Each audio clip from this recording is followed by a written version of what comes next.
Alright, what's going on, guys? It's Chef, and welcome back to another Call of Duty video. It's double XP, double depot credits, fucking prop hunt is here and shit. I'm not gonna play it right now. I'm not gonna play it today, because actually I'm uploading this video pretty late. Actually, not be that late to you guys, but I don't really know how long I take usually to upload a video. Right now, I'm starting way later than I usually should and usually did, so just gonna do a simple little Call of Duty video right here that wouldn't take as long as, you know, like prop hunt and stuff. But this is a whole week-long thing. The Days of Summer event has started for Infinite Warfare and MWR. I don't know if Black Ops 3 is part of the Days of Summer event, but they started their own double XP thing, and Fondra was just like, no, you're still playing my game, huh? So they doubled up everything on Black Ops 3 as well. So basically everything is just doubled. Everything, every Call of Duty on this console. Everything, the past 3 Call of Duties, all of them, all have double XP at least. But earlier today, Sledgehammer and Michael Condrey did an AMA on Reddit, and if you're not on Reddit very often, it's just like an Ask Me Anything. So they respond to the thread, you can ask them anything, obviously, that's the point of the whole thing. So this is where you can get like really specific,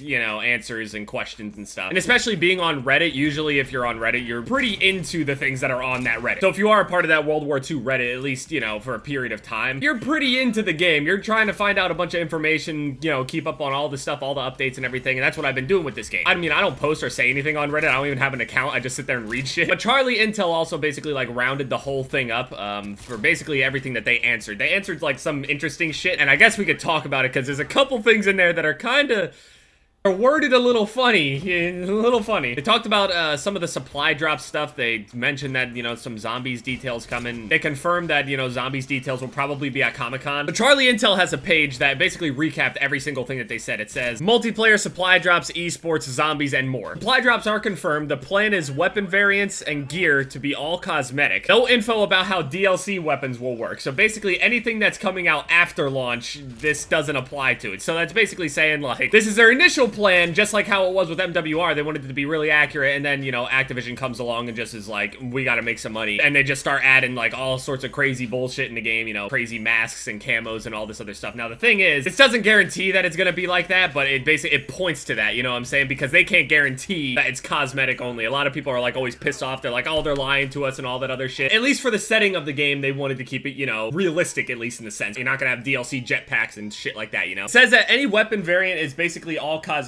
Now the thing is, since they didn't confirm exactly how DLC weapons are gonna work, because they can't promise, you know, things when Activision just tells them like, yo, this is what you're gonna do, this is how it goes. It confirms that there's weapon variants and gear, so you can customize your character, and there's different versions of weapons, but it says that initially they're cosmetic only. They don't add anything to the gun. So, if for example, you got a Springfield, and then you got like an epic variant of a Springfield, but the variant doesn't have any better stats. It basically just looks different. I'm imagining something like a kit almost, where you can have, you know, say the S-Tac. For example, there's a normal S-Tac, and then there's S-Tac Slate or something, and then it has that kit on it. It looks different. Or that's what they're implying right there, but the thing is, that doesn't confirm, you know, for later what's gonna be going on, you know, with weapons coming out after. I think they said the same things with camos. I don't even know if they actually talked about camos, did they? Weapon variants and gear, I don't think that really confirms camos. No Nintendo Switch version. I'll have the article, like, linked down there because I'm all over the place with it, but campaign is 1 player only, not co-op. Game server tick rate is 60 hertz when it's allowed. I don't really know exactly what they mean by that. Maybe if they don't have enough bandwidth or whatever, it's not gonna really work out. Call of Duty used to have like a 20, I think it was like 20 or 30 hertz tick rate. Something pathetically low. I know MWR now is currently at like 60 or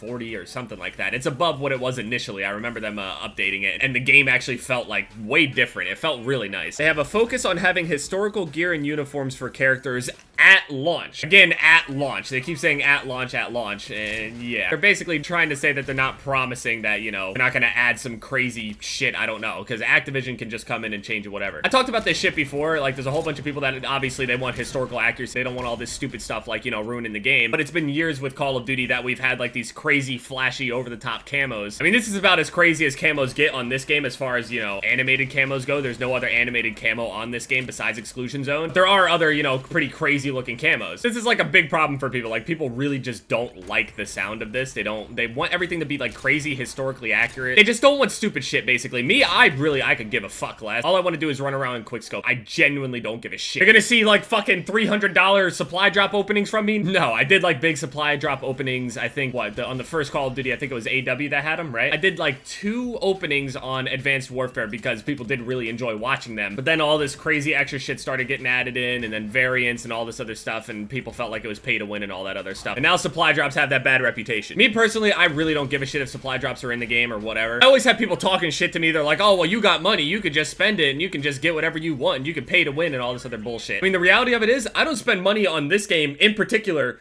for shit. I have the guns I want, I have the camos I want, and I ain't paying for shit. Now, to be fair, I invested a shit ton of time into this game, basically like over 20 days played or so, which is a pretty gross amount. It's not the most, it's definitely not the most, but I'm top 1,500 in the world. But obviously, that's not what it takes in order to get these things that I need. I definitely have more shit than I need. They're talking about a supply drop system slash salvage system similar to MWR, or at least they're making it sound that way, which I don't mind. Some people would rather the IW one. Apparently, the Infinite Warfare one is actually really good, but I don't really know exactly how that works, so I can't speak on that. There's no Clan Wars support. I don't fuck with Clan Wars, so I don't really care. Well, a lot of people are kind of upset about that whole Clan Wars thing. There is some sort of esports related, you know, ranked play coming. They confirmed that they are very dedicated to MLG slash esports, so I'm assuming that there's going to be some sort of mode. There is no Nintendo Switch version. Campaign takes place across all of Europe. That will be historically accurate, has swastikas and all that other stuff. Multiplayer experience is separate. They talked about war mode. They talked about all sorts of shit. Some zombies details are coming soon, so if you want to like learn about zombies and shit like that, I think it's going to be revealed at Comic-Con. At least that's what they're pointing towards. I might get into zombies if it's actually, I don't know. I'm not much of a zombies player, but the times that I did make, you know, a zombies video, the 1 or 2 times, I think one time, people really did enjoy it. So maybe if, you know, it gets to a point to where I actually have a good idea of what I'm doing, at least I can play with other people and do these videos similar to how a lot of other people make their zombies videos with like their groups of friends and stuff. I know a lot of people have been asking like that for a long time, telling me to play with the Phase House or the Grind Squad or whatever. Once I get this whole house thing situated, it's kind of rocky right now, so we'll see. Hopefully everything works out. Getting settled in there will make everything 10 times easier. I'm hoping to at least be settled there before the beta starts, because I swear I am not sleeping. Anyway, yeah, thank you guys so much for watching this video. My most recent videos are popping up on the screen here. Leave a like if you enjoyed, and